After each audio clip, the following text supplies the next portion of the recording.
ఇక నిజామాబాద్ మేయర్ ఎన్నికపై మరిన్ని డీటెయిల్స్ రజనీకాంత్ అందిస్తారు. రజనీ, నిజామాబాద్ మేయర్ పీఠం ఎవరికి దక్కే ఛాన్స్ ఉంది? నిజామాబాద్ కార్పొరేషన్ మేయర్ పదవిపై ఇంకా ఉత్కంఠ కంటిన్యూ అవుతుంది. ప్రస్తుతం ఇప్పుడిప్పుడే కార్పొరేటర్ల ప్రమాణ స్వీకారం పూర్తయింది. ఇప్పుడే మేయర్ డిప్యూటీ మేయర్కి సంబంధించినటువంటి ఎన్నిక ప్రారంభం కాబోతుంది.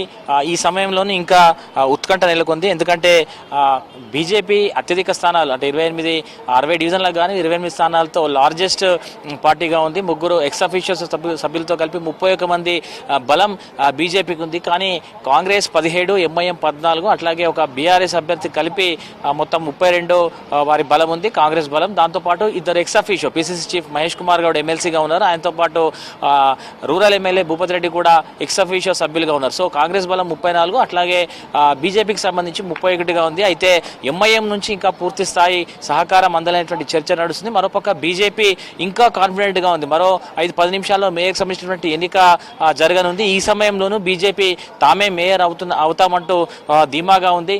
దానికి ప్రధాన కారణం ఏంటంటే నిజామాబాద్ నగరాన్ని ఇందూరుగా మారుస్తామంటూ బలమైనటువంటి ప్రచారంతో బీజేపీ ఎన్నికల్లో పోటీకి దిగింది. ఈ క్రమంలోనే అత్యధిక స్థానాలతో అతిపెద్ద పార్టీగా అవతరించింది. అయితే నిజామాబాద్ను ఇందూరుగా మార్చాలని కోరేవారంతా కూడా తమకు ఓటేయాలి, మేయర్ డిప్యూటీ మేయర్ ఎన్నికల్లో ఓటేయాలంటూ నిన్నటి నుంచి కూడా సోషల్ మీడియాలో వీడియోస్ని వైరల్ చేస్తున్నారు. ఇదే క్రమంలో సభ్యుల ప్రమాణ స్వీకారం అయిన తర్వాత, కార్పొరేటర్గా ప్రమాణ స్వీకారం చేసిన తర్వాత ప్రధాన ఎన్నికైనటువంటి మేయర్ డిప్యూటీ మేయర్ ఎన్నికకు దూరంగా ఉంటామంటూ కూడా సంకేతాలు వస్తాయి. సో దీంతో బీజేపీ వైఖరి ఏంటో ఇప్పటికి కూడా అంతు చిక్కటం లేదు. మరో 5-10 నిమిషాల్లో మేయర్ డిప్యూటీ మేయర్ సంబంధించిన ఎన్నిక జరగనుంది. ఈ క్రమంలో ఇంకా బీజేపీ తీవ్ర ప్రయత్నాలు చేస్తున్నట్టుగా తెలుస్తుంది. మరోపక్క అటు కాంగ్రెస్ పార్టీ అయితే చాలా గట్టి నమ్మకంతో ఉంది. ఒకవైపు ఎంఐఎం తమతో కలిసి వచ్చింది. ఈ క్రమంలోనే వారికి డిప్యూటీ మేయర్తో పాటు 2 కోఆప్షన్ సభ్యులను ఇస్తున్నట్టుగా కూడా కాంగ్రెస్ చెప్తుంది. ఈ నేపథ్యంలో నిజామాబాద్ మేయర్ పదవిని దక్కించుకోవడంతో పాటు ఎంఐఎంకి డిప్యూటీ మేయర్ అట్లాగే 2 కోఆప్షన్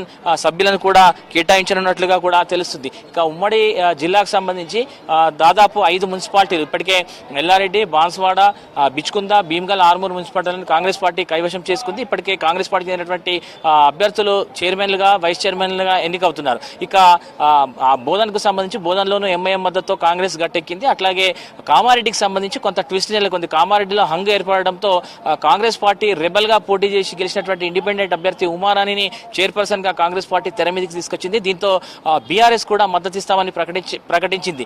టెక్నికల్ గా ఇండిపెండెంట్ అభ్యర్థికి మద్దతు ఇస్తే ఎట్లాంటి టెక్నికల్ ఇష్యూస్ రావు అనేటువంటి ఉద్దేశంతో కాంగ్రెస్ పార్టీ రెబల్ అభ్యర్థి ఉమారాణిని చైర్పర్సన్ గా ప్రపోజ్ చేసింది. దీంతో బీఆర్ఎస్ కూడా మద్దతు ఇస్తున్నట్టుగా తెలుస్తుంది. ఈ క్రమంలో బీఆర్ఎస్ పార్టీకి వైస్ చైర్మన్ తో పాటు కోఆప్షన్ కూడా ఇవ్వనున్నట్టుగా కాంగ్రెస్ పార్టీ ప్రతిపాదించింది. దీనికి బీఆర్ఎస్ అంగీకరించినట్టుగా తెలుస్తుంది. దీంతో కామారెడ్డి మున్సిపల్ కూడా కాంగ్రెస్ ఖాతాలోకి వెళ్ళింది. ఒక నిజామాబాద్ మేయర్కి సంబంధించినటువంటి ఉత్కంఠ మాత్రం ఇంకా కంటిన్యూ అవుతుంది. మరో 10-15 నిమిషాల్లో మేయర్ డిప్యూటీ మేయర్ సంబంధించినటువంటి ఎన్నిక కొలిక్కొచ్చేటువంటి అవకాశం ఉంది. అయితే కాంగ్రెస్, బీజేపీ 2 కూడా చాలా గట్టి ప్రయత్నాలు చేసినాయి. చివరి నిమిషం వరకు ఏం జరుగుతుందనేటువంటి ఒక ఉత్కంఠ నెలకొంది. అయితే ఇప్పుడు ఉన్నటువంటి సమీకరణాల నేపథ్యంలో అయితే కాంగ్రెస్ పార్టీ ఖచ్చితంగా నిజామాబాద్ మేయర్ని దక్కించుకునేలాగా పావులు కదిపింది. ఈ క్రమంలోనే ఎంఐఎంతో చర్చలు జరిపింది. సుదీర్ఘ చర్చల అనంతరం ఎంఐఎంకి డిప్యూటీ మేయర్తో పాటు 2 కోఆప్షన్ సభ్యులను ఇచ్చేందుకు అంగీకరించినట్టుగా తెలుస్తుంది. ఈ క్రమంలోనే బోధన్తో ఉన్నటువంటి సఖ్యత కారణంగా, బోధన్లో ఉన్నటువంటి ఈక్వేషన్స్ కారణంగా నిజామాబాద్లో కూడా ఎంఐఎంతో పొత్తుతో కాంగ్రెస్ గట్టెక్కేలాగా ప్లాన్ చేసినట్టుగా తెలుస్తుంది.